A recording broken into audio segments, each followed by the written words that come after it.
What's up, guys? 0-1 yesterday with that under. I mean, it was kind of dead in the water right away when Woods Richardson allowed a 4 spot to this awful Oakland lineup in the first inning. Not much you can do about that. And even though that was the case, there was only 1 run scored from then on up into the 6th inning, and it was 4-1. So it was starting to turn around and actually look like the possibility of the under was still there. And then, of course, the bullpens didn't help. The game wound up going extra innings to make it even look a little bit worse for me. As it was 5-4 right near it was actually still, I think, what was it, a 4-4 game maybe? Or 4-3 actually until like the 8th or something like that. So it looked like it still had a chance to maybe go under, or maybe it became 4-4 and then you knew it wasn't going to go under anymore. I forget exactly what it was, but kind of BS a little bit, especially because Oakland wound up scoring 5 runs in the game on 5 hits. They really did not manage much offensively. They probably should have scored like 2 runs, I would say, not 5. I'm not complaining. All right, let's talk about today's card. I'm only going to have one play. It's in Major League Baseball. I'm not touching this NHL game. Florida is at Edmonton. This is game 4. Edmonton is down 0-3. And we did see, unfortunately, the Dallas Mavericks showed up down 0-3 last night against the Celtics, or rather, maybe the Celtics didn't show up. I don't know what that was, man, because as I have said a lot of times in the NBA, although we've seen this not be the case twice recently in the NBA. We saw it with both of them being Dallas series. Dude, Dallas was up 3-0, and Minnesota showed up down 0-3. And now Dallas showed up down 0-3. Oh, my camera, I can't get it to focus. That's awesome. But as I said, more often than not, it does tend to be the case that the team in the NBA down 0-3, even though, yeah, they are literally facing elimination, there is also that aspect of it where it's almost like they know that they're not going to be able to come back and win the whole series historically. But that wasn't the case last night. I wasn't on the game last night. But in hockey, it's happened more often than in any other sport. Teams down 0-3 have come back, I think, 4 or 5 times in hockey. Unfortunately, one was against my Boston Bruins back in, when was that? I don't even remember. In the 2010s somewhere, maybe against the Philadelphia Flyers. That was pretty awful. As far as this game, Florida and Edmonton, you're getting a much cheaper price on Edmonton, which is interesting because they are literally facing elimination. And as I've said in hockey, I think you tend to actually get an effort out of that team down 0-3. Edmonton also outplayed Florida in the prior game. So I kind of expect Edmonton to show up here, and you're getting a cheap price down from -115 to -114 when Edmonton was like -130 or whatever in the prior game. And as I said, Edmonton outshot Florida for the entire game. And the fact that it was ever a 4-1 Florida lead was not indicative of really what happened in that game. It's been all Bobrovsky's goaltending kind of is really what's taking the series over. Is Edmonton has actually outshot Florida in 2 of the 3 games. So that might actually put you on the Edmonton side here. I do actually lean that way because you're getting, I think, a discounted price. You're getting the team that was the better team in the last game, and it didn't show on the scoreboard. The cash discrepancy appears to agree with it, with 53% of the tickets on Edmonton, but 57% of the cash on Edmonton. Do I want to fire on Edmonton one more time? I don't think I do, but I'm gonna stay away. But that's the way that I would tend to go in that game. I'm moving over to Major League Baseball. I'm only gonna have one play. I'm just not going to mess with any of this, even though I do know, so I do lean to the under a bit in Detroit-Houston, which does kind of look like the line's going that way. It was 7.5 juice to the over, and it's now down to 7.5 juice to the under. That's Jack Flaherty, who's been shockingly good this year, one of the better strikeout pitchers in baseball. And his stats against Houston aren't really that bad historically either. So he's on one side. Justin Verlander, of course, everybody knows Verlander. He's on the other side for Houston and facing his former team. But I don't know how much of an effect that really has when you've already faced your former team many, many times since you've been away from them. So obviously he pitched a lot of his career with Detroit. Verlander's still been pitching pretty well for a 41-year-old, though his stats are nothing to really scoff at here. So I do kind of lean to the under in that one. I had a lean. Well, I don't know if I would even say it's a lean, but I was eyeing Pittsburgh, of course, because Colorado sucks. Pittsburgh is up from minus 150 to minus 166. They're quite public, as everybody knows Colorado's terrible. 85% of the tickets on Pittsburgh, 90% of the cash on Pittsburgh. But, of course, this is Jared Jones, one of my favorite pitchers to bet on. But I don't really want to lay this much of a steep price with Pittsburgh on the road. Jones, one actually kind of downside to this is that Jones already faced Colorado once this year. So Colorado is familiar with him, at least from that one start. So they can't possibly do worse than they did. That was a 7-inning, 1-hit performance from Jared Jones with 10 strikeouts, I think. Shutout for 7 innings. Great performance from Jones. Colorado's offense is just not very good. But having seen Jones once, I would hesitate a little bit to lay a price like this on the road because Colorado might, now they're at least somewhat familiar with him, they might bounce back a little bit, although whoever got that hit for Colorado apparently is not on Colorado's roster right now because I just looked up the stats and Colorado's current roster or current lineup is 0 for 15 with 8 strikeouts off of Jones, which I think all comes from that game. It has to all come from that game because Jones is a rookie, so it all comes from that one start. But if Jones was facing them for the first time, I'd be more inclined to actually play on Jones. And this is also a spot where Colorado returned from a road trip in the prior game. Weren't in a very good spot, as I had mentioned yesterday. They lost. I mean, Feltner's not very good, and they lost that game. So they are kind of in a more positive situation here, which I'm going to talk about in a minute with the one play that I have. When you have a team that returns from a road trip, plays poorly in that road trip return, they tend to have like a bounce back spot in the second game. They get that like those home distractions out of the way finally, realize, hey, we didn't play that well, and then they refocus for that second game.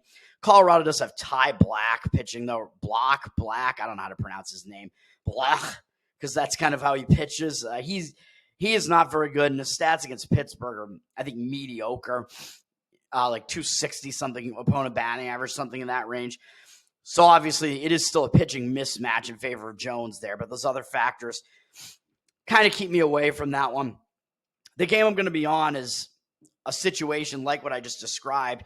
I'm going to play the Chicago Cubs, but you are paying a bit of a price for it because they're in a positive spot and they have a big pitching mismatch, in my opinion. But I actually think the line is maybe not even as expensive as it should be here. Cubs are up from minus 166 to minus 172, so it does appear to be going in their direction.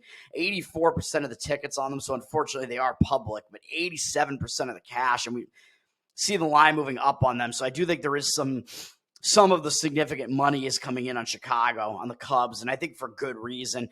Because like I said, I think they have a huge pitching advantage in this game, and they have the situational edge as far as the fact that they returned from a 2-series road trip yesterday. They had faced the Reds, which, of course, that's not much travel. Then they went down to Tampa Bay. Didn't play well in either series, really. I think they lost both series. They won one game in each series. And they came back home and lost in the first game and got shut out. Kind of embarrassing. They got shut out yesterday against the St. Louis Cardinals. The Cubs have fallen below 500, which is crazy to really think about here. The Cardinals use fewer relievers, 3 compared to Chicago's 4, but the Cardinals use all of their better relievers, basically, including Romero and Helsley, their main hold guy and their closer, but Romero only threw 4 pitches, so maybe he'll be available again today, but St. Louis used kind of the back end of their pen to finish that game off against the Cubs, whereas the Cubs kind of went with a weird pitching committee yesterday as Wicks.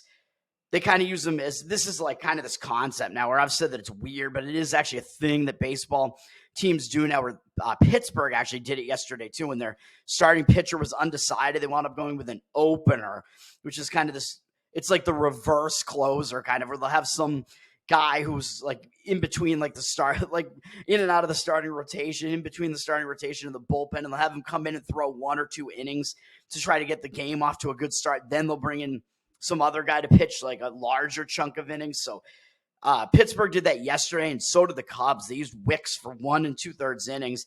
He didn't do badly. And then they brought in Hendricks, who also wasn't that bad, for more of a starter's workload of 4 1/3 to then get them to like the more traditional bullpen, where they wound up only using 3 of their relievers. And it wasn't really any of their better relievers, I wouldn't think. Wisniewski is like kind of a long relief man as well, even though he has a decent ERA out of the bullpen. So I'm not really totally concerned with the bullpen scenario for the Cubs here. I think it's maybe a bit of a wash against the St. Louis Cardinals here.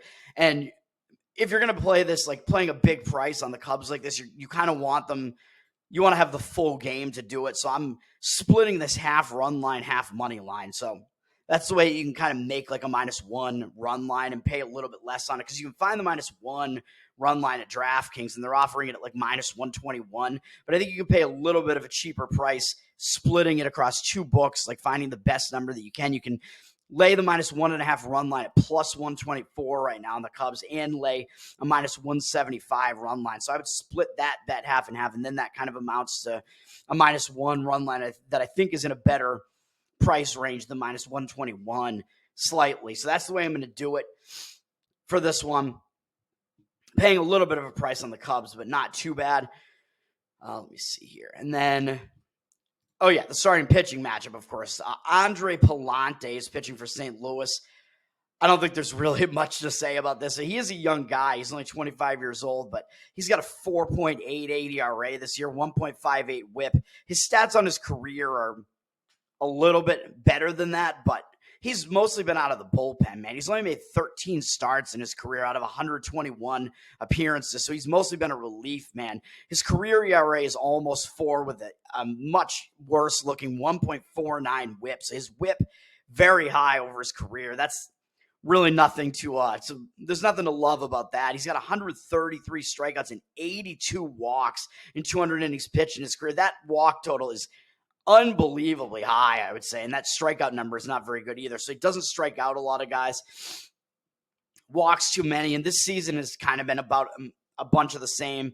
He's mostly been out of the bullpen. He did make one 6-inning start against Cincinnati and one 5-inning start against the Colorado Rockies. Other than that, his appearances have been rocky. I don't even know what his other start was. He made one other start this year. I'm not even sure which game it was, because he had a 3-inning appearance against Milwaukee and one against Houston.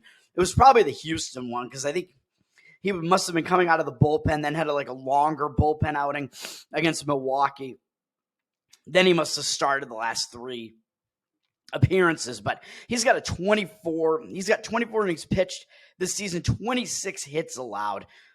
So more than one hit per inning. That's not great, but 12 walks is just incredibly high, and only 17 strikeouts. So yet again, he is walking way too many guys, putting way too many guys on base. He's not coming in and blowing people away, not a strikeout guy. And because he's in the Cubs division and he's been around for a while, the Cubs have actually seen him a decent amount, and they're 13 for 48 off him lifetime with 4 doubles, 2 home runs, 4 RBIs, 8.7 strikeout walk ratio. Again, way too many walks. 271 batting average, which isn't sky high, but still the Cubs have been able to get hits off him in an 843 OPS. So Pallante, not a good pitcher overall and not very good against the Cubs either. And on the other side, I mean, come on, man. It's Shota Imanaga, who might be getting overshadowed now by guys like Paul Skeens who are coming in and just totally dominating. But Imanaga is having an excellent rookie season, coming over from Japan at the age of 30. He's got a 1.96 ERA this year and a 1.03 whip. He's been very, very good. There hasn't been much to dislike about this at all. He had one bad start where he got rocked by Milwaukee and gave up 7 earned runs. Outside of that, he hasn't allowed more than 2 earned runs in any of his other starts. And his other starts, he's allowed 0 in 5 or 6 of them. I think 6. 6 of his starts, he's allowed 0. And let's see, 8 of the starts, he's allowed 1 or 0 earned runs out of his 12 starts. That's insane, really. That's just an insane stat. And then he's allowed 2 earned runs in 3 of his starts. And like I said, the 7 spot against Milwaukee, which I think was kind of an outlier. He's been pitching quite well, man. And, of course, we have the kind of the cherry on top here is that St. Louis has never seen him before. So, again, we have that aspect of it, too. Or part of the reason why he's coming in and doing well, doing even better than expected, I would say. I mean, he is good. There's no denying that. But he's pitching even better than that, I think, because he has that little extra edge facing these hitters that have never seen him before, so they don't know what to expect out of him. And hitters have really been struggling to figure that out the first couple times they face him. So that's another advantage to him. These Cardinals hitters haven't seen him before. That should be another edge. And then looking at his stats overall this season, 60 hits allowed in 69 innings. That's pretty good, well below 1 hit per inning, only 11 walks and 72 strikeouts. So fairly high strikeout rate and a very good strikeout walk ratio. Nothing to dislike about that, man. He's been excellent. So all of that is going to put me on the Cubs. You got the situational aspect of it where it's a second game home from the road trip where they got shut out and kind of embarrassed in the first game. And they have the huge pitching mismatch. And that's about it, man. I think maybe we're even getting a little bit of value on the line, even though everybody knows Imanaga's really good at this point. But I think maybe we're getting a little bit of value on it anyway, just because people are looking at this and thinking, well, St. Louis actually has the better record, sitting at 500, and the Cubs are below 500, even though the Cubs do carry a lot of name recognition. People are looking at that and maybe think, well, Chicago's in last place, man, and St. Louis is up in second place. So are we really going to have to lay this much of a price with the Cubs? But we do see the public is still on the Cubs, so I don't know. But it does seem like we're getting a little bit of a short line just because of these teams' records, I think. And we might have a little bit of extra motivation from the Cubs, not only because they played horribly yesterday in that return home spot, and they're going to be looking to bounce back, but they are at the bottom of the division right now, and St. Louis is in second place in the division, so the Cubs might have a little bit more to play for right now here. So let's do it. Let's take the Cubs. This is a split bet, like I said, half on the run line, -1.5, plus 124, and half -175. I think it's the best you can do right now on the money line. Let's do it. Peace. Happy weekend.